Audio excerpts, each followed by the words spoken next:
you were going to just make sure that you were listening to how you were presenting to the customer and see if your paradigm would shift if you're listening, right? See if basically your thoughts and your basically feelings are going to shift. If you feel like you're like it hurts, like you actually physically feel that pain, right? So I always tell people, if you take them back to a slice of life and you pull people in, it's going to be a lot better than just literally giving that information and then slapping them real quick and moving on. So for instance, if there's dirt in the tracks, or you see basically water management issues, or you just see energy efficiency is the big deal, right? So where are your windows leaking air? Well, they're leaking air on the bottom right-hand side. Well, how long have you noticed that for? What have you done to try to fix it? How much time, money have you spent? Have you given up trying to fix it? Which is kind of our coined phrase we go to. Instead of just going at that, we need to dive in a little bit deeper in some of these questions, especially if we find out that's the number one reason they call us, right? So before we move on, for that, if they call us out the number one reasons their windows are leaking air, well, we need to ask them, when did you first notice that? Has that been, you told me you lived here 8 years, has it been all 8 years? Or has it been basically just how long? Well, we've really noticed about a year. Well, that kind of sucks. What stood in the way from getting the project done so far? Well, it's been money. Okay, so when you first noticed it, what were you doing when you first noticed it? And why is that a problem that you're calling us out here today to fix? And then have them take you back to a slice of life, right? Same thing as a window that's not operating correctly. Instead of just saying, well, that sucks, it doesn't operate, right? How does that affect your life? Instead of that, put them back in a slice of life. What were you doing when you first noticed that window wasn't operating correctly? And how did it make you feel, right? What did you do to try to fix it? What kind of fixes did you do? Did you use lubricants? What happened? How long did that work after you did it? How much time did you actually spend messing around with that thing? And do you think it made it better, or do you think it made it worse? So again, we need to try to do a better job of making people feel that pain, right? We want them to kind of go back in the slice of life of frustration, which is part of the reason they called us, right? People don't call us out because, again, they feel like they just need to replace their windows. They call us out because there's something that's bigger, or they let somebody knock on the door and talking us to come into it. There's something bigger happening that they feel like they can handle by themselves. And again, if we're not setting them up for that and then pulling them into the conversation rather than slapping them with the information and moving on, we're not doing a good job getting them over the finish line, or basically taking them from a year, 6 months, 2 years down the road and then pulling them into today. We've got to make it hurt. And the only way to make it hurt is to make them remember experiences, or let them talk about the experiences they're having with their windows now and how it's affecting them. And basically take them back to instances on how it did affect them. And if you find those people that maybe you can't pull that information of out the start, when you identify something like a window that's not operating correctly, ask them, what do you think that could be? What do you think could be causing that? Rather than, it's probably your tracks and, going into what we call solution mode. Because remember, if I start telling them what's wrong, I took ownership of the problem. They didn't. If we ask them, what do you think could be causing that? And they tell you they don't know. Then you say, well, if we take a look at the project, can you see right here? And you need to educate them where it looks like your tracks are a little bent, or look at all the gunk that's stuck inside the tracks.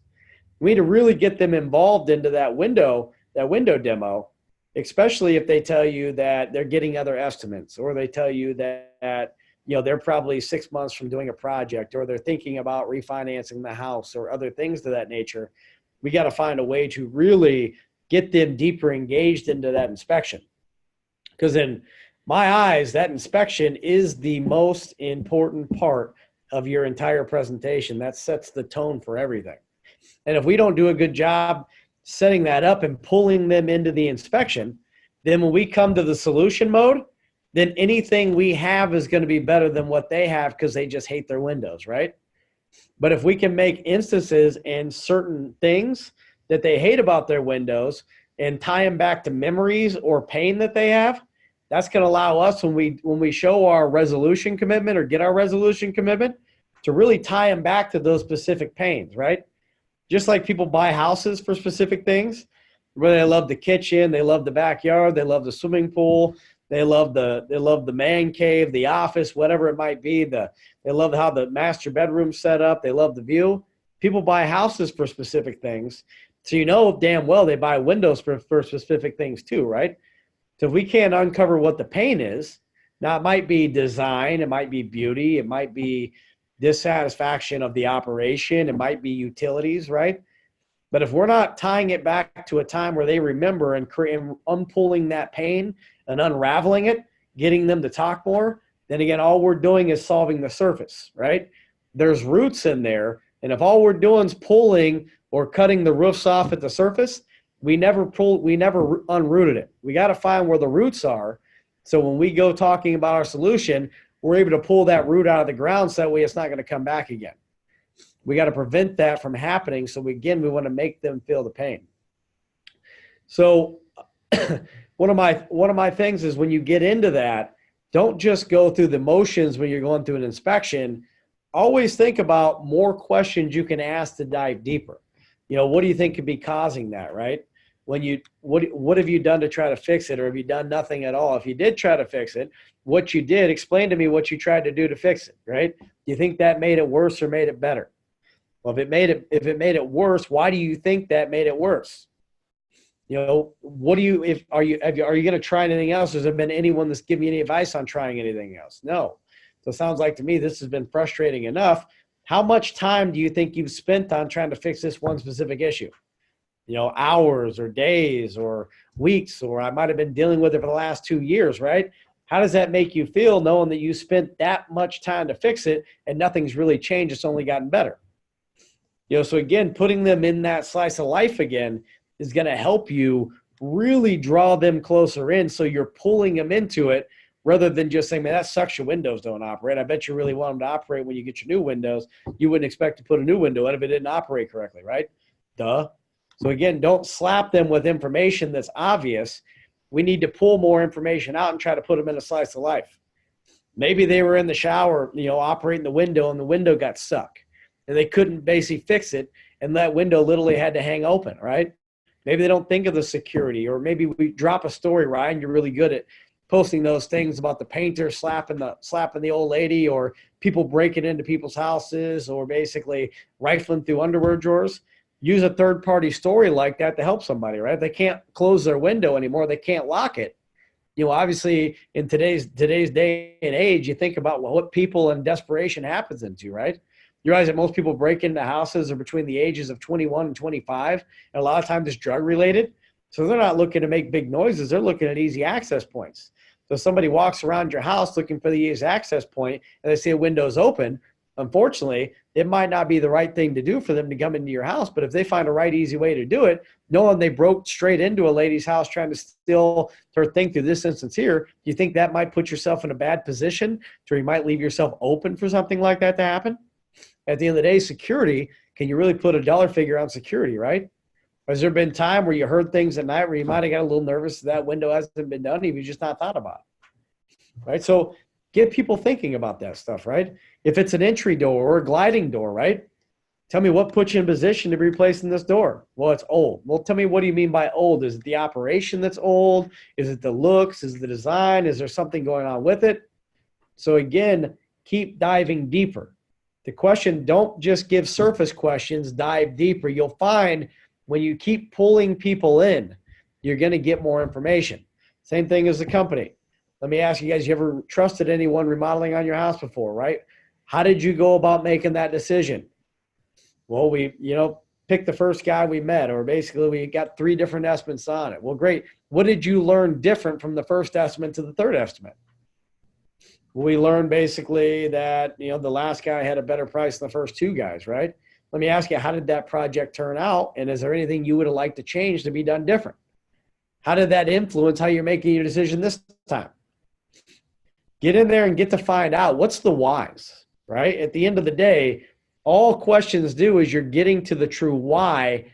You're not putting yourself in a position where you're just getting all the surface objections. Always got to deep down to find the why, right? Remember our saying, in order to sell John Brown what John Brown buys, you must first see John Brown through John Brown's eyes. If we've identified our customer, whether we're dealing with a red, a yellow, a white, a blue, and we're trying to analyze really what we're trying to accomplish in here. And sometimes we forget about the colors, but we start recognizing the personality types automatically, right? And I'm sure like when you get going, you've been doing it a little while, you kind of stop paying attention to the colors, but you kind of know how to present to people that same exact way because it's instinct.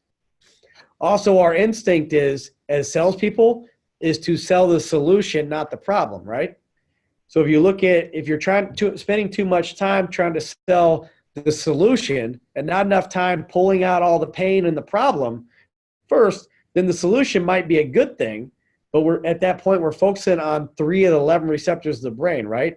8 are based on fear, 3 are based off gain. If we're focusing on the 3 receptors, we're not doing our best job pulling out all that pain. So when we get to the resolution commitment, it actually means something and not just means it's just better than what I currently have. So with that, my challenge for you guys for the day is get in, figure out 1 or 2 more probing questions you can add on top of your original questions, right? So if you're out on the inspection, use the things. How does that make you feel, right? What do you fear could be going on in there? If we don't fix anything at all, do you feel like this is going to fix itself? And if you have tried to do it and it's made it worse, how long do you think it's going to be before it completely breaks down? Or how long do you think it's going to be before you actually find a solution for something like this, John and Mary? So again, we want to make sure we're making sure that, we're not paying attention so much to the elephants. We got to dive down to the mosquitoes and make sure we're doing the little things in the presentation, which are going to add up to big outcomes at the end of it. Not to mention, remember, right now is tax season. And Ryan, I'll use you as a good reference. Ryan has come back in less than a week here and put damn near $90,000 on the board already, or at $90,000 plus on the board already in a week, right? So a day doesn't make a week doesn't make a month, right? So again, we can turn our whole month around and make big things happen in a single day. And a lot of it is our mindset running in. Today on the string, I posted that saying. It says, good is no longer good enough. Step up to excellence or step aside.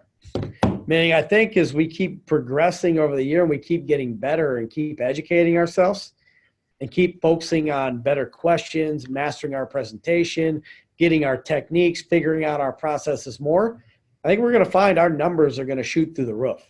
And I took it very humbling that, John Norton in Orange County told me, he says, you know what, I felt like I was going to come and stand out, and you have some heavy hitters on your team, some really heavy hitters, and it's almost intimidating. So when you look at that, I took that as a big pride, right? Meaning we've got a lot of talent on our team. But again, we're still not hitting on all cylinders. We still have so much more room to grow and so many better things that we can accomplish and work together on. But again, when we master the basics, and just as easy as doing an inside and an outside inspection, right? The rest of your competition is not doing an outside inspection. Getting your commitments throughout the presentation so you don't leave a door for them to walk through at the end of it. There's another big thing. Making sure you're price impressioning correctly is another big thing, right? And all that stuff matters because at the end of it, if you ask good questions, better probing, better dying into it, just like we had the thing, I'm going to sell you an earbud, I'm going to sell you a bottle of water, I'm going to sell you a remote control. It has to do with the pain the remote control is brought to you and what it's not doing for you in your life, and the pain that has caused you or the money you've lost because of it, that is a bigger factor than this is going to do everything you want it to do and more. If it does everything you want to do and more, maybe that's not what I need or what I need right now because I might not be able to afford it. But if it does everything I need it to do because it's going to save me money, time, and efficiency, and I'm not having to deal with the things that I've been dealing with for the last 3 years, 6 months, basically 8 years, and it's correcting those issues. So moving forward, I don't have to think about it again. I can focus my energy in other places. That's a big deal. So in ending, what I want to talk about is selling the payment, right? Right now, people just got tax returns. Doesn't mean they're whales. Some people just paid in a lot of money in taxes. So we have to make sure that we're doing all the little things that add into the big things. So we need to be selling the payment, not the basic 12 months no interest. 12 months no interest, if they can't afford it. I just saw a rescission come in because at the end of the 12 months, they said they couldn't afford to pay the $9,000. Means we didn't do a good enough job putting them in the right vehicle that allowed them to be able to afford the product. We put them into something that was comfortable because it was 0%, but again, it was over their affordability. Now, that doesn't do you, it doesn't do them any favor. We're just at that point pushing them into something that is convenient because it's 0%. But at the end of the day, when they go crunch their numbers and they rescind because they can't afford it, we didn't do our job putting them in a position to succeed. Our job is to help people and put them in a position to succeed, not basically dictate what their financial stability is or their financial income. We need to make sure, again, we sell that monthly investment like it's an investor's package. Remember, if they think they can beat that interest rate and they're telling you it's too high, ask the question. If you went down to your own bank, what interest rate would you expect to get? What interest rate would you expect to pay from your own bank? And make them answer that. If they can do that, then use your 6.99 as a bridge loan, or the 12 months no interest, no payments as a bridge loan, or 18 months no interest, no payments as a bridge loan. So that way they can go down and be comfortable to get their rate, but realize when they go down and try to get an unsecured rate, it might not be as good as they're expecting to get. So what's your fallback? What's your backup plan? That's why I would, if I were you, be pushing that 6.9 at 60, 84, or 120 and make that your number one go-to payment. If they bitch about the interest rate, there's ways that we can mathematically show how we can give them that initial visit discount to buy back some of their interest or show them a return on investment, showing them how they're already paying for their windows anyways. So 6.99% really a big deal, especially knowing there's no penalty for early payoff. So in that aspect, it's kind of what I want to end today. But again, remember, dive down, ask one or two more questions before you get going. If you find yourself doing a lot of talking, stop and give two questions for every one statement. Two questions for every one statement, and you're going to find you're going to open the customer more up. You're going to get them to talk more, which is going to help you succeed at the end of it, guys. Again, thanks for showing up this morning. I didn't want to spend a lot of time.